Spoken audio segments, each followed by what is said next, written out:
Welcome dear friends, उम्मीद करता हूं आप सभी खैरियत से होंगे। दोस्तों, इस वीडियो में आपको बताऊंगा जो इकोनॉमिक्स का सिलेबस है एडी के लिए या किसी और भी एग्जाम की प्रिपरेशन करते हैं आप, तो वहां पर आपको क्या क्या चीज़ें पढ़ने हैं जो कि बहुत ही ज़्यादा इंपॉर्टेंट है। ये आपके सामने सिलेबस है दोस्तों, जो कि एडी का सिलेबस है। हालांकि यही सिलेबस ऑलमोस्ट आपको बाकी कम्पिटिटिव एग्जाम्स में भी देखने को मिलेगा। ये कंपलसरी सब्जेक्ट है, इकोनॉमिक्स जनरल इकोनॉमिक्स में आता है, तो बहुत ही ज़्यादा इंपॉर्टेंट है। सबसे पहला जो टॉपिक है दोस्तों यहाँ पर वो है scope and methodology of economics. बहुत ही इंपॉर्टेंट है।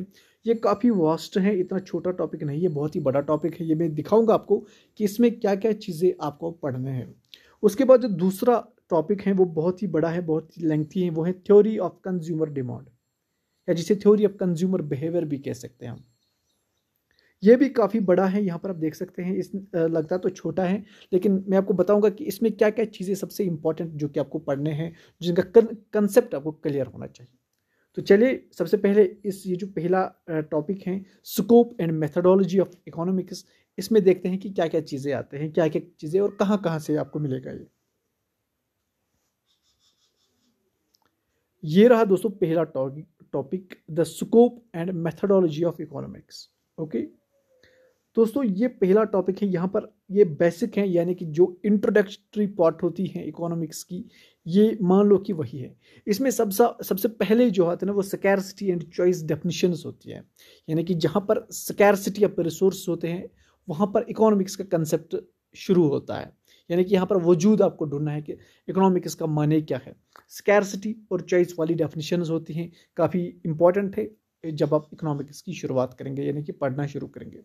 उसके बाद स्कोप पढ़ेंगे। यहाँ पर इसमें माइक्रो एंड मैक्रो इकोनॉमिक्स आती हैं कि किस तरीके से माइक्रो एंड मैक्रो इकोनॉमिक्स दो अलग अलग ब्रांचेस हैं, डील करते हैं डिफरेंट यूनिट्स से। ये आपको पढ़ना है कि मैक्रो इकोनॉमिक्स का माने क्या है, माइक्रो इकोनॉमिक्स किन चीज़ों से डील करता है। ये सारे के सारी चीज़ें आपको पता होना चाहिए।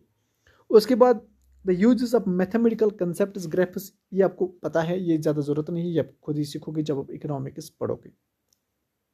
उसके बाद जो इंपॉर्टेंट है वो है central problem of economy. Central problem of economy आप पढ़ते हैं what to produce, how to produce, किस तरीके से प्रोड्यूस करते हैं, क्या प्रोड्यूस करना चाहिए इकोनॉमी में, और फॉर होम टू प्रोड्यूस, किसके लिए हम प्रोड्यूस करते हैं। ये प्रॉब्लम्स हैं, ये सोल्यूशन होता है।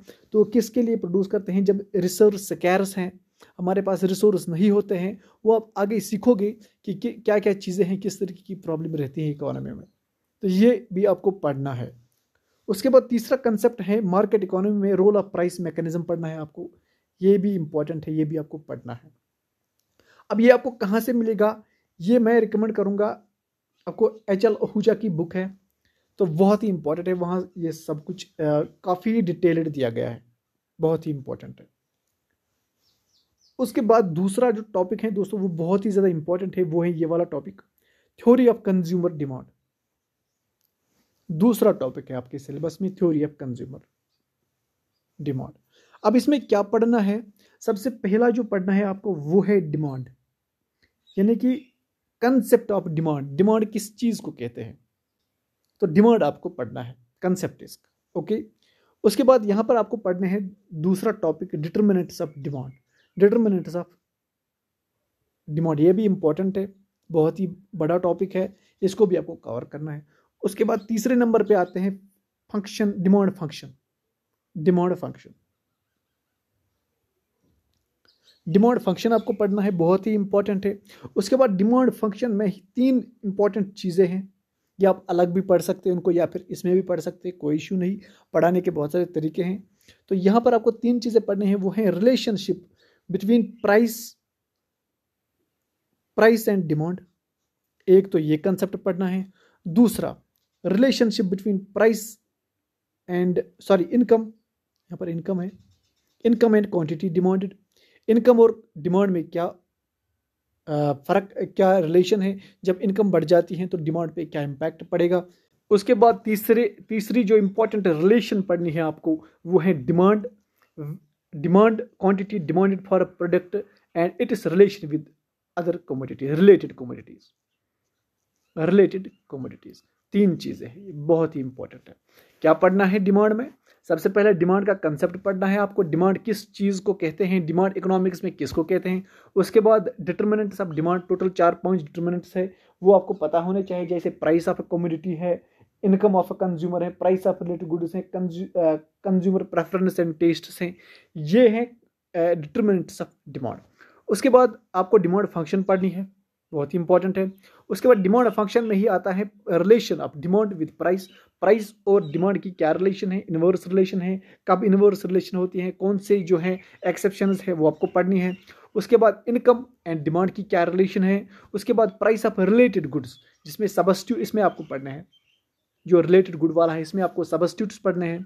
सबस्टिट्यूट गुड्स की डिमांड कैसे वेरी होती है, कंप्लीमेंट्री गुड्स की डिमांड कैसी वेरी होती है, किस तरीके से वेरी होती हैं, ये चीज़ें आपको इसमें पढ़ने हैं।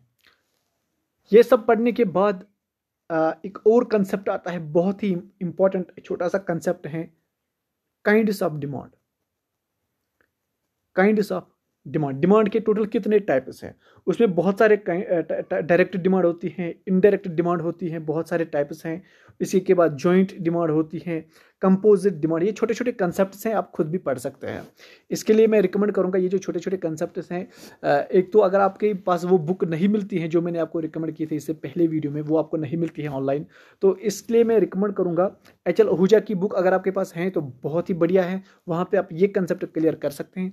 अगर आपके पास एच.एल. आहूजा की बुक नहीं है तो आप जो है 12th लेवल की वो महाराष्ट्र बोर्ड की बुक आती हैं, अगर आपको नहीं आप मुझे मैसेज कर देना, मैं आपको टेलीग्राम पे लिंक डिस्क्रिप्शन में लिंक दूंगा टेलीग्राम की, तो वहाँ से आप मुझे मैसेज कर देना, मैं आपको वो बुक, वहाँ पर ये सारे के सारे चीज़ें क्लियर हैं, जो भी माइक्रो इकोनॉमिक पार्ट है ये क्लियर हो जाएगा आपको बहुत ही ईजी तरीके से। तो ये काइंड्स ऑफ डिमांड आपको पढ़ने हैं वहाँ से, बहुत ही ईजी हैं। तो कुल मिला के ये 4-5 टाइप्स हैं, आपको इसमें सिर्फ और सिर्फ 10-15 मिनट का टाइम लगेगा, बहुत ही ईजी है दोस्तों। उसके बाद एक और कंसेप्ट आता है इकोनॉमिक्स का, जो कि बहुत ही इंपॉर्टेंट है, कंज्यूमर डिमांड का, जिसको हम कहते हैं law of demand. Law of demand में दोस्तों आपको पढ़ना है कि किस तरीके से प्राइस एंड क्वांटिटी डिमांडेड की क्या रिलेशन है आपस में। आपको पता होगा प्राइस और क्वांटिटी डिमांडेड की जो रिलेशन है उसको इनवर्स रिलेशनशिप कहते हैं, कि किस तरीके से ये इनवर्स रिलेशनशिप बन जाती है जब कि एक का प्राइस, जब किसी प्रोडक्ट का प्राइस इंक्रीज होता है तो उसकी डिमांड बहुत ही कम चली जाती है, तो उसके ऊपर फिर ग्राफ बन जाता है, जो डायग्राम जो हमारे पास कर्व बन जाती हैं वो डाउनवर्ड स्लोपिंग डिमांड कर्व बन जाती हैं। तो ये चीज़ें भी आपको सीखने हैं, इसके लिए भी आपको ज़्यादा टेंशन लेने की ज़रूरत नहीं है, 10-15 मिनट में आप इसे आराम से समझ सकते हैं। ओके, लॉ ऑफ डिमांड को पढ़ने के बाद आपको एक और कंसेप्ट पढ़ना है, बहुत ही ज़्यादा इंपॉर्टेंट है, यहाँ पर मैं बताऊँगा। आपको पढ़ना है exceptions of law of demand. Exceptions of law of demand आपको पढ़ने हैं, छोटा सा कंसेप्ट है, आपको 5 मिनट में ये क्लियर हो जाएगा।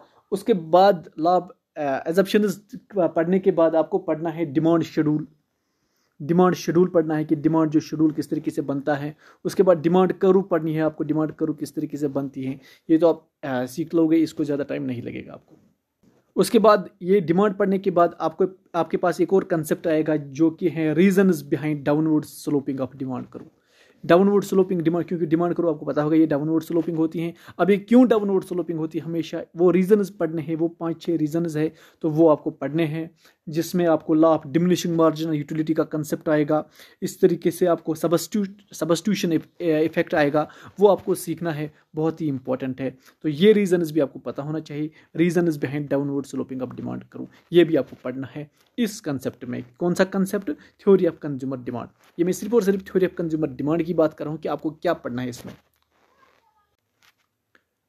ये reasons behind downward sloping of demand करूँ पढ़ने के बाद आपके पास एक और कंसेप्ट है जो कि बहुत ही important, exceptions of law of demand. अब नॉर्मली लॉ ऑफ डिमांड आपको पता होगा वो कहता है कि there is inverse relationship between price and quantity demanded. Okay, वहां पर इनवर्स रिलेशनशिप है, यानी कि प्राइस इंक्रीज होगा तो डिमांड कम होगी। ओके, क्योंकि लोग खरीदेंगे नहीं जब प्राइस ज़्यादा होगा। तो यहाँ पर आपको एक्सेप्शंस पढ़ने हैं कि कब जाके जब प्राइस भी इंक्रीज होगा और डिमांड भी इंक्रीज होगी, ये एक्सेप्शंस है। उसमें आपको पढ़ना होगा गिफन गुड्स का केस पढ़ना होगा, एक्सेप्शनल राइज ऑफ फ्यूचर्स, वो 5-6 पॉइंट से इसमें आएंगे, वो आपको पढ़ने हैं, बहुत ही इंपॉर्टेंट है। ये टॉपिक कवर करने के बाद आपके सामने एक और टॉपिक आएगा थ्योरी ऑफ कंज्यूमर डिमांड का। वो है दोस्तों शिफ्ट वर्सेस मूवमेंट अलोंग ए डिमांड करो। आपको पता होना चाहिए शिफ्ट कब होता है और मूवमेंट अलोंग ए डिमांड करो कब होता है, जिसको एक्सपेंशन ऑफ डिमांड कहते हैं या शिफ्ट या इंक्रीज और डिक्रीज इन डिमांड कहते हैं। शॉर्ट में आपको ये याद रखना है शिफ्ट कब होता है और मूवमेंट अलोंग ए डिमांड करो कब कहते हैं। यानी कि एक डिमांड करो शिफ्ट कब होती है, कब जाके वो शिफ्ट हो जाती है, कौन से फैक्टर्स हैं जब डिमांड करूँ आउटवर्ड यानी कि शिफ्ट होती है या इनवर्ड शिफ्ट होती है। इसी तरीके से आपको पता होना चाहिए कि कौन से फैक्टर्स ऐसे हैं जब मूवमेंट अलोंग द डिमांड करो यानी कि मूवमेंट अलोंग द डिमांड करो इसी डिमांड करो के ऊपर नीचे होता है। तो ये चीज़ें भी आपको सीखने पड़ेंगे। ये चीज़ें पढ़ने के बाद आपके पास एक और अच्छा कंसेप्ट आएगा इकोनॉमिक्स का, बहुत ही इंपॉर्टेंट है, वो है elasticity of demand. Elasticity of demand, अब इसमें 3 चीज़ें आपको पढ़ने पड़ेंगे, बहुत ही इंपॉर्टेंट है, जिसमें प्राइस इलास्टिसिटी ऑफ डिमांड है, ये भी एक कंसेप्ट है। 3 टॉपिक्स हैं इस टॉपिक के अंदर। प्राइस इलास्टिसिटी ऑफ डिमांड है, इनकम इलास्टिसिटी ऑफ डिमांड है और यहाँ पर क्रॉस इलास्टिसिटी ऑफ डिमांड है। ये तीनों आपको पढ़ने हैं, बहुत ही अच्छे तरीके से आपको पता होना चाहिए कौन कब क्या इसमें रोल निभाता है, बहुत ही इंपॉर्टेंट है। ओके, यहाँ पर मैं फोकस करूंगा यहाँ पर जो प्राइस इलास्टिसिटी ऑफ डिमांड है, आपको ये बहुत ही अच्छे तरीके से पढ़ना है। Different types of price elasticity of demand आपको पढ़ने हैं, यानी कि परफेक्टली जीरो कब होता है, परफेक्टली इनइलास्टिक कब होता है, प्राइस इलास्टिसिटी ऑफ डिमांड कब होती है। उसके बाद आपको पढ़ना है ईडी जो जब कब ग्रेटर देन 1 होता है, लेस देन 1 होता है। ये सारे के सारे चीज़ें आपको पढ़ने हैं, बहुत ही ज़्यादा इंपॉर्टेंट कंसेप्ट है। जब आप इकोनॉमिक्स का ये थ्योरी ऑफ कंज्यूमर डिमांड पढ़ोगे तो ये भी आपको पढ़ना है। अब ये सब चीज़ें ख़त्म करने के बाद आपके पास एक बहुत ही बड़ा कंसेप्ट आएगा जिसको हम यूटिलिटी अप्रोच कहते हैं। वो भी इसी कंसेप्ट कंज्यूमर डिमांड के अंडर में ही आता है या अलग भी पढ़ सकते हैं, यूटिलिटी अप्रोच। क्योंकि आपने डिमांड कर ली, डिमांड आपने समझ लिया है, आपने डिमांड कर ली किसी चीज़ का, अब आपको यूटिलिटी मिल गई उससे। अब जब यूटिलिटी मिल गई है, अब आपको बताना है कि आप इस यूटिलिटी को एक्सप्रेस कर सकते हो या एक्सप्रेस नहीं कर सकते हो। उसमें 2 थ्योरीज निकलती हैं, कार्डिनल यूटिलिटी वाले और ऑर्डिनल यूटिलिटी वाले। वो सब आपको समझने हैं कौन क्या कहता है। इसमें कार्डिनल यूटिलिटी एनालिसिस पढ़नी है आपको और ऑर्डिनल यूटिलिटी एनालिसिस में आपको इंडिफरेंस करू वगैरह ये सारे के सारे चीज़ें पढ़ने हैं। तो इंडिफरेंस करू में भी आपको बहुत सारी चीज़ें पढ़ने हैं, तब जाके आपका ये टॉपिक जो थ्योरी ऑफ कंज्यूमर डिमांड है कंप्लीट हो जाएगा। अब जैसे जैसे मैंने आपको बताया, आपको लगता है इसमें बहुत सारे टॉपिक्स हैं, लेकिन जब आप ये टॉपिक पढ़ोगे तो आपको हार्डली 1 दिन का टाइम लगेगा इस टॉपिक को कवर करने में, अगर आप पहली बार पढ़ते हो तो। अगर आपने बहुत बार पढ़ लिया है तब तो आपको 1 घंटा 1.5 घंटा लगेगा या मैक्सिमम 2 घंटे। लेकिन अगर आपको पहली बार सीखना है तो मे बी 1-2 दिन का समय लग सकता है, क्योंकि टॉपिक बहुत ही बड़ा है और इम्पॉर्टेंट भी है। तो इसके लिए मैंने रिकमेंड कर दी है आपको, आपके लिए एच एल आहूजा की बुक है, वहाँ पर इजी लेवल है, इजीली आप अंडरस्टैंड कर सकते हैं। अगर आपके पास एच एल आहूजा की माइक्रो इकोनॉमिक्स बुक नहीं है तो उसका अल्टरनेटिव है वो सीबीएसई की, मैं यहाँ पर नहीं बताऊँगा आपको।